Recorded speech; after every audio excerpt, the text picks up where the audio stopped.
Welcome to the Diversity Pivot Podcast. This season, we are talking with leaders inside organizations focused on diversity, equity, and inclusion. We're talking with them about best practices and proven tools for positive change. We are also sharing vignettes from our new book, Allyship in Action, to help leaders take real, tangible action on DEI right away. This work is important because all humans need to feel seen, heard, and belonging in the workplace.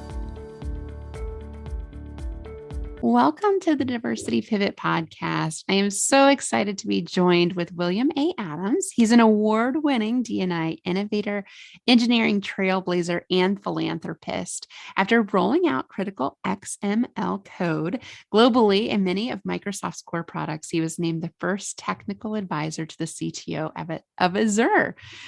He also has founded and overseen global initiatives that revolutionize how underserved communities access jobs and build careers at the company, and was a co-founder of the LEAP apprenticeship program, named Microsoft's D&I Program of the Year in 2020, and he helped launch the training of more than 26 cohorts around the world. I love all of this. Today, in addition to his role at Microsoft, William is a philanthropic founder of The Event, a collaborative community-based hackathon designed for real-world problems. And when he's not tinkering with bits and bytes, the husband and father of three builds kitchen cabinets, knits, and tries to recapture the exhilaration of riding a motorcycle in India. Oh my gosh, William, welcome to the show. Thank you for having me. What a diverse set of experiences and background you have. What a crazy guy, huh?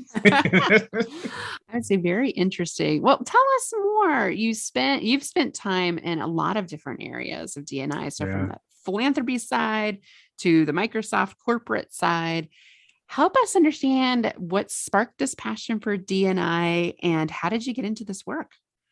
Well, it's been a journey, I'd say. It's not like I, was born Black and said, therefore I'm going to be a D&I guy. It's like I'm 57 and I've been in the compute industry my whole life, really. I mean, I started programming when I was 12, way back in the day. And I would say most of my career, up until the time I was 40, I was blissfully unaware of anything. I wrote code and I delivered product and I ran on the treadmill, writing more code, delivering product, trying to get that paycheck. Yes, I was a Black guy. Yes, I was always the only engineer. Yes, I was the only Black guy in meetings. No, I never worked with any other Black people until that point. That was all Which true. I think for white people, that is still it's so amazing, isn't it? Surprising to try on that perspective and be like, so I'm going to be impossible. The only white person. Like that just literally has hardly ever happened to me in my life. Right. Like being the only woman, yes. But being the only white person, no, not very common. Yeah, it's one of my bosses once asked me when I took a trip to Africa, which we'll get to later, and I came back and he said, what was that like? Because he's white and he's like, I've never experienced being amongst my people after having never been amongst my people, right? Because he lives in a white world. And I just said, it was like a burden being lifted from your shoulders, because you know that as you walk down the street, people aren't looking at you strangely because of the color of your skin, right? Maybe because of your economic status, but not because of the color of your skin.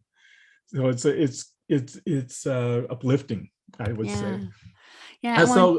But how I got into the journey, should I continue? Or Please. Yeah. Okay. How did you, it sounds like until you hit 40, you said, you're yeah. like, oh, wow. Like maybe it doesn't have to always be this way. Maybe I don't need to be the only Black engineer in the room. Well, actually what happened was at that time I was going through a divorce and, midlife crisis is looming. And it's a time of, for introspection of some sort.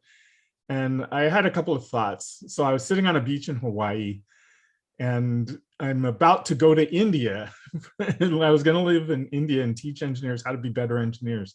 And so I'm sitting there on the beach and I just kind of went, well, what is my life about? Let me embrace my midlife crisis. Let me own it, right? And I just thought about, what is my life, right? Why do I exist? And I came up with what I call my life creed, which is L is for learning, I is for intentional, F is fearless, and E is empathetic. And from that basis, it's like, okay. And then I went off to India.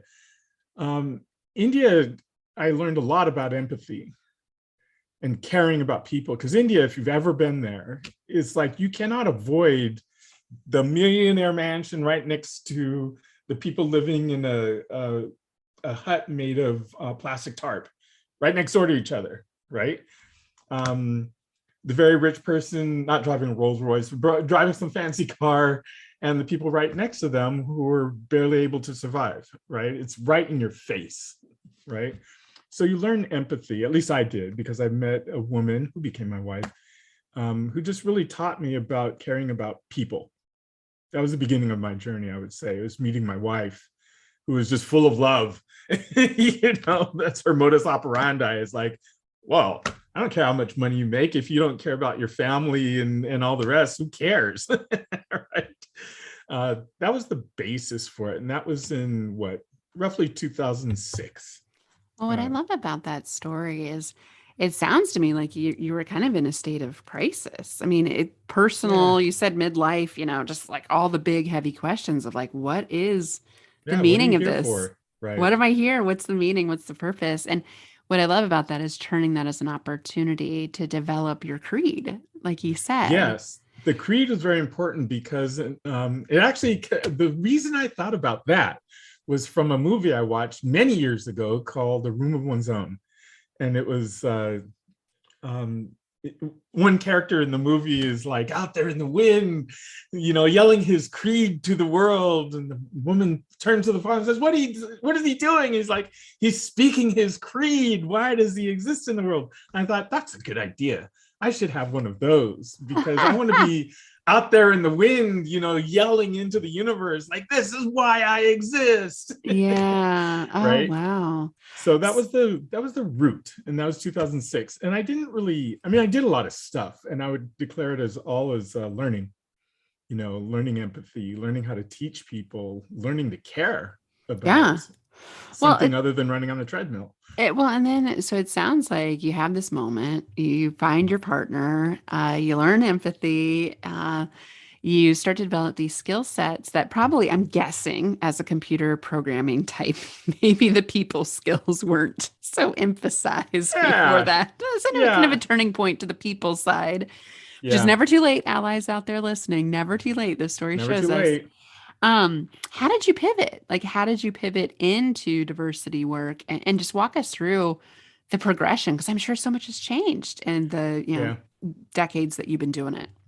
yeah. It was. Now, before I joined Microsoft, I had my own company. So, but like you said, I was a classic engineer. It's like high on coding, low on human empathy and other emotional intelligence factors. Um, but having had that India experience, and I don't know if this is required. It just depends on where you come from in life as to where you are emotionally. Um, I came back and I just thought I came back around 2010, and I just thought, well, there's more to life than just writing code. And I've been writing code at that point for, I don't know, at least 25, 30 years. Um, there's more to life than just code. There's people around you. And I, at some point, went to one of my bosses and said, what's one of your biggest business challenges? And he mentioned this diversity thing, right? And this was around 2015. I'm just curious, what was your boss like? What is he like?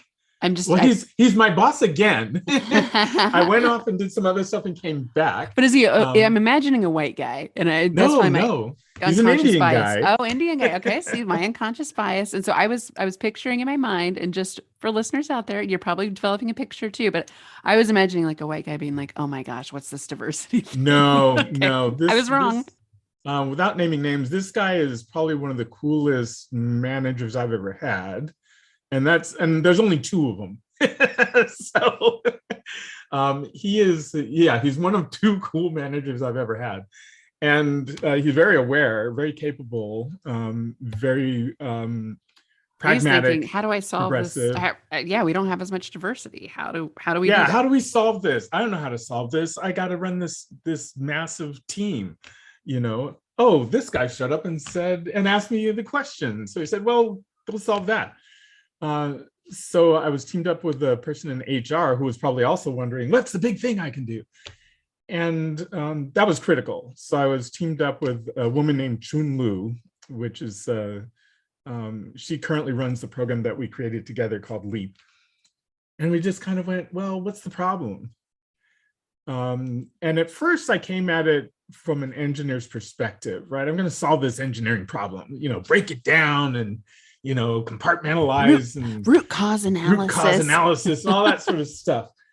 And at the end of the day, it's like, well, okay, our hiring practices were not inclusive. That's the bottom line. It's as easy as that.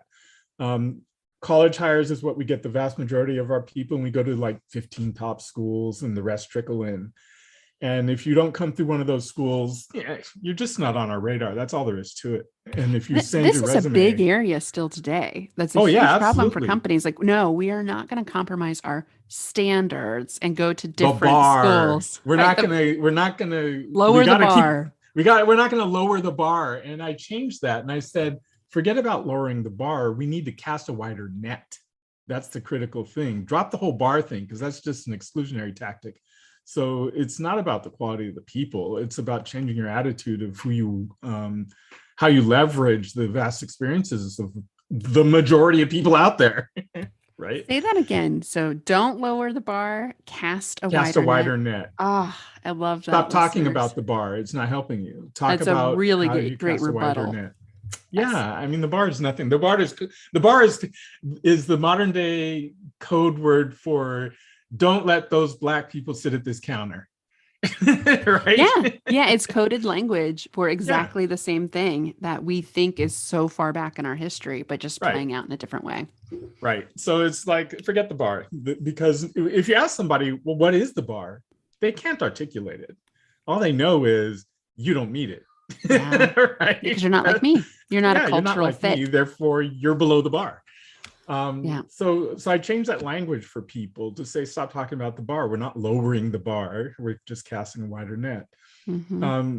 So we went out and we found, so I said, well, where are the people? Where are all these women and minorities? Turns out that there's tons of women and minorities. I said somewhere else that half the planet is women. So it can't be a scarcity of women, you know, even in tech. And it turns out in tech, there's tons of women who have CS degrees who were in tech, and then they stopped to raise the kids. Now they're out of tech, right? And if they pause for 3 to 5 to 7 years, there's no avenue for them to come back. No reentry in most point. Companies, right? And there's no avenue because they'll submit their resume, and typically either recruiters or hiring managers, the first thing they'll see is you haven't coded in 7 years, in the trash. They won't even look any further, right? It's like, really? I mean, they have a PhD in physics. You know? You're just going to let that talent walk because she chose to become a better project manager by raising children? Don't you want that talent in your group? There you go, project manager. Yeah. Well, and what's interesting, William, is computer science in general had high rates of enrollment by women going into the 1980s. And then we had like this weird cultural thing happen where it suddenly became like this male dominated space. But we had more women graduating with computer science degrees in coding when it was deemed to be administrative work. And then all of a sudden it's strategic work. And it's like, oh, never mind. Get out of here. Got to take over now. Because we're specifically the white men need to take over now. It's 20% women in computer science, I think, was the latest graduation rate, somewhere around that. But the book Brotopia really opened my eyes to that, because she goes through a whole progression of that, of exactly what you're talking about. And you're right now where we have so many women leaving the workforce, right? I keep wondering when companies are going to get smarter about the reentry point, just like you're talking about. So what if you took 2 years to do project management work at home, right? If anything, I want you more because you had that experience. I mean, you're silly to think that because they haven't written. I mean, I've learned and lost 10 different programming languages over my 35 plus years. If you didn't code 5 years ago, so what? Now I get to train you on the latest thing without worrying about all that baggage. Yeah. And having Right? to unlearn and relearn is much Right. harder than to start from a blank slate. I love that. And all that transferable skill set, right? Yes. Looking at folks with transferable skills rather than you have to come with all of the skills. And Right. skills are actually a really poor predictor of performance anyway. Right. And you really had to take a step back. Like who I was hiring 20 years ago, I was hiring people who could debug the Windows kernel. That was like critical.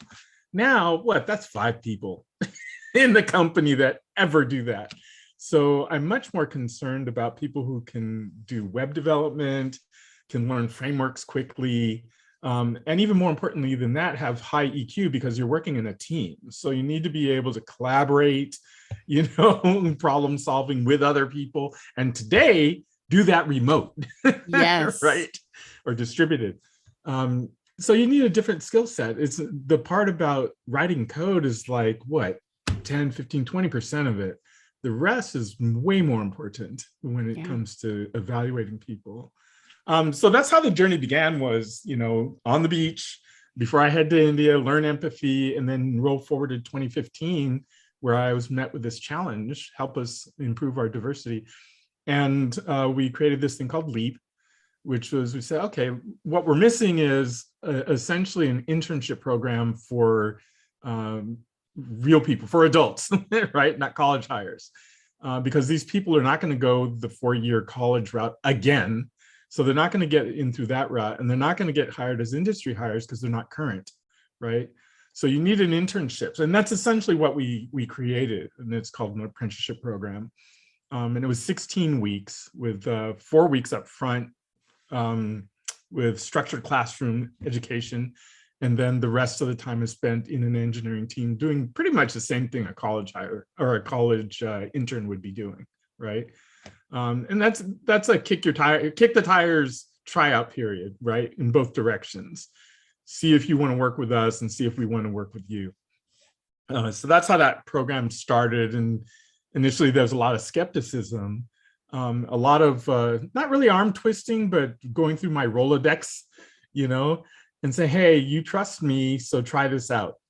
Yeah. Right? What was the apprehension early on in a program? Because I mean, that's pretty innovative by today's standards to do Yeah. kind of an apprenticeship, an internship program for adults to get them kind of up to speed, Yeah. right? That aren't going to get the 4-year computer science degree or not going to get, the PhD and all that other stuff. I Yep. think it's really practical. That's meeting folks where they're at. But Yep. I'm sure people were apprehensive. Like, can we find these people? Like, how do we Yeah, train them? absolutely. Yeah, all of that. So there was, well, first and foremost was the bar. It's like, wow, these people aren't going to meet the bar. It's like, and I had to do some things like in the end, change job descriptions. Until that point, all our job descriptions said CS degree required, right? And I had to actually get us to change that. It no longer is a requirement. And actually HR now will fight you if you try to put that as a requirement. They'll say, really? Really? Do you really need that? But back Yes, because anything then, that's a requirement should actually be required. required, right? So, but back then it was just industry standard, CS degree required. It's another bar, right? Another barrier. So we changed that. And since you have such a long kick the tires period, it allowed people to see firsthand the skills of these people, and beyond just the tech skills, but also the EQ skills, right? And that was critical. Yeah, emotional intelligence. Also, what I don't know if you've seen Susan David's work on emotional agility, but it's really just kind of a emotional intelligence 2.0. But, while I think we think women are inherently better at EQ. There is data to prove that, but it's a lot because of how we're socialized, right? And Yeah, so anyone can learn EQ, but women are more adept at doing it as they've just been doing it and they've been encouraged to respond to emotions much yeah, more throughout their fairly life. young. Yeah.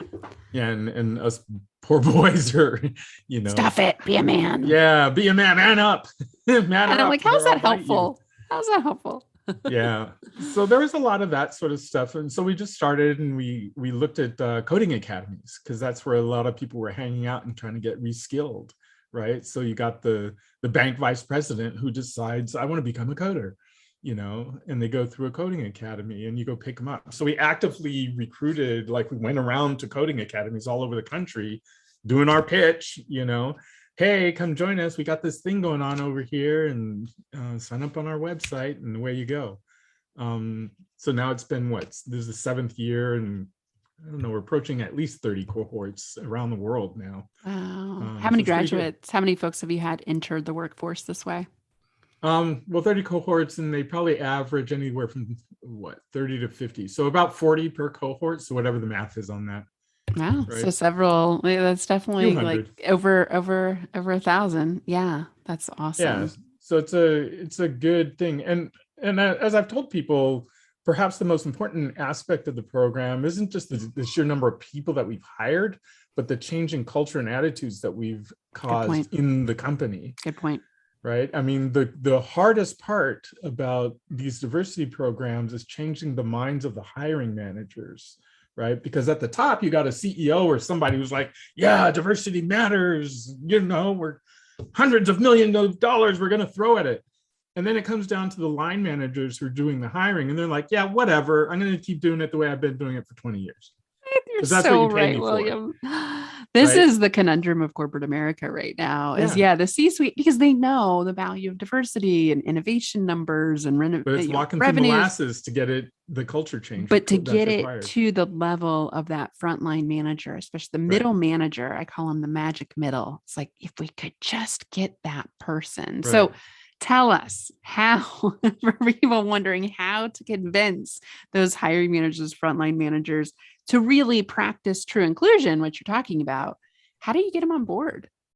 Well, the first round with us and the first few cohorts was just my Rolodex, like I said. I mean, I had enough street cred within the company.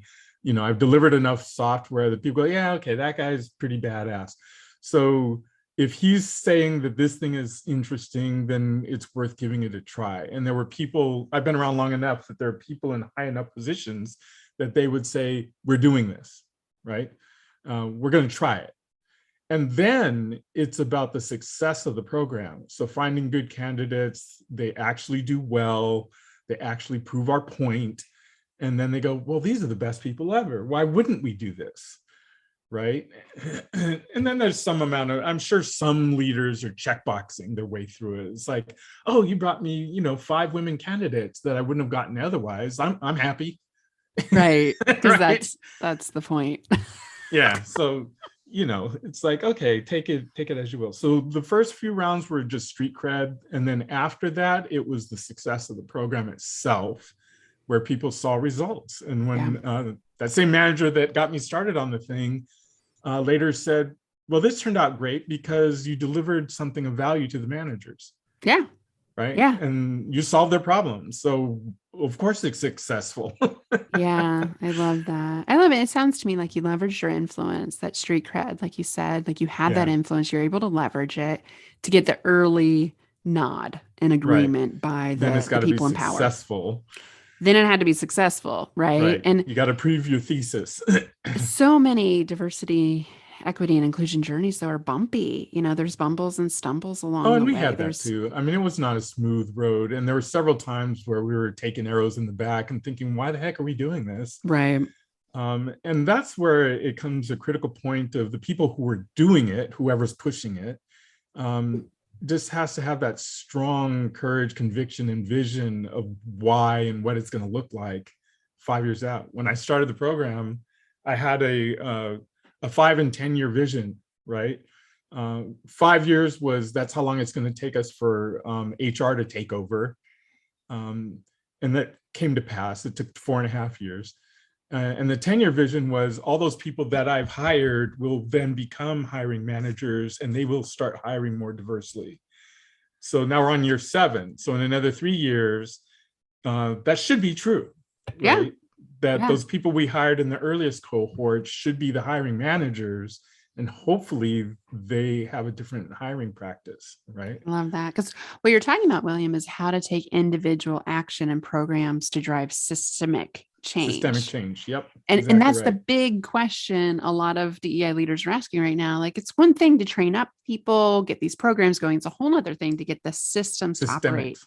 in an inclusive way. Right. But like you said, it's like embedding it into HR. Now HR Yep. is so committed, they're not putting They're not going to little back out. They're going to keep putting wood on the fire, right? But then getting the hiring managers to more deeply commit is another Right. pivot. So taking that vision 5-10 years from now and knowing DEI is a long game. Like Yeah.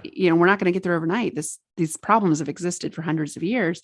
But I love how you took that vision. And then what I'm hearing you say is bite-sized it into some milestones along the way so that you can Right. have those rewards and opportunities to say, hey, we're moving forward. Right. And we're Right. spreading this message. It's not going to happen overnight, but we are making positive progress. Yeah, and that was perhaps the engineer in me thinking, well, I have to create a virus here, the cultural change virus, and it's social engineering. It's not code engineering. I had to engineer the people and the social construct, right? So you have to do something that's not easily killed, because D&I gets killed instantly.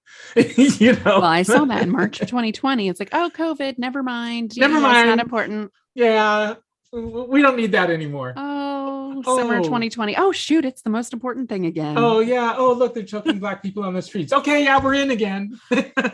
So hard. You're so right, because push comes to shove, and They'll great just cut it off. organizations that say they're deeply committed show it with their actions that profits matter more than people.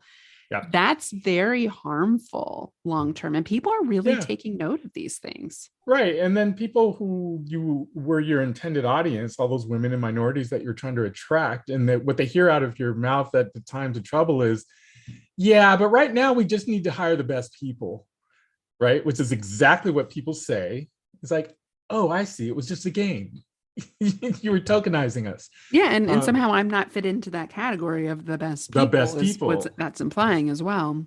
Right. So I'm just a sideshow. So, there's all of that. And you have to just keep driving forward, even with the affirmative actions, sort of actions that people take.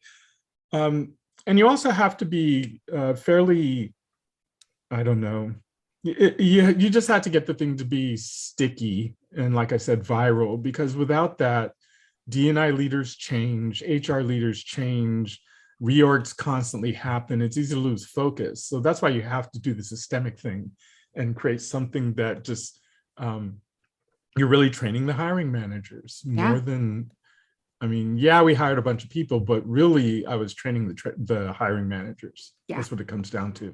That's awesome. That's awesome that you're able to reach them with a program like this. I think it's a great example of how to engage all layers of the organization from top to bottom. Yep. William, in wrapping up today, I always like to ask, if you had a magic wand or some sort of wish list around DEI, whether it's in your current role or just for the world in general, what would you want to see more of? What do you think is really going to push diversity work further ahead more quickly? Well, what I've taken to doing over the last, after LEAP got started and after the first few cohorts, I started to look at things differently. And it's like, yeah, it's about diversity, but really more importantly, it's about inclusion. So if I had a magic wand to wave upon around everybody in the world, it would be about giving everyone more empathy, so that they can understand other people better, and giving them a desire to be more inclusive, and viewing that as a way, in a business context, to greater profitability. It's like the more people you include in your processes, the more customers you're going to be able to get, because you have more perspectives. So I would hope that everyone could just understand that. Right. So it's kind of like empathy equals better humans, more connection, more for everyone. More for everyone. We all win. It's not a zero-sum game. Just because, you hire me doesn't mean you don't get hired. It means we both get hired.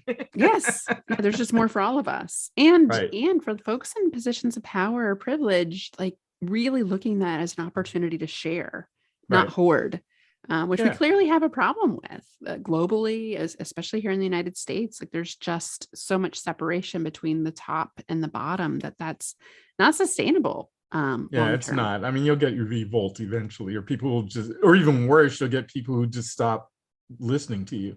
Yeah, Right. It's like, exactly. yeah, you've got all the billions and we'll never get there. So I guess you're kind of irrelevant, aren't you? Oh, William, I've so enjoyed talking with you and hearing about your stories. Kudos on the LEAP program. I think it's just such an awesome example of a tool, of a strategy that can really create positive change and build momentum over time. So thanks for everything you've done. And thanks for sharing your story with us. Well, you're certainly welcome.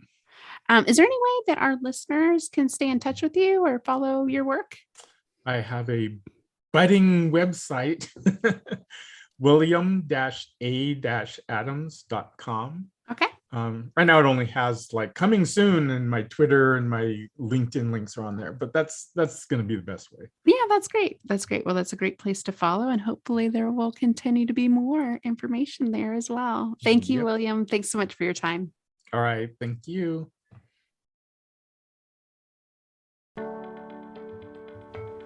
Thank you for listening to this week's episode. Allies are necessary for positive change. If you are on the journey to becoming an ally, we invite you to participate in our brand new Lead Like an Ally online program, or get a copy of our new book, Allyship in Action, available on Amazon. Both are helpful tools that meet leaders where they're at and help provide tools for professional and personal settings. Head over to nextpivotpoint.com to get started today.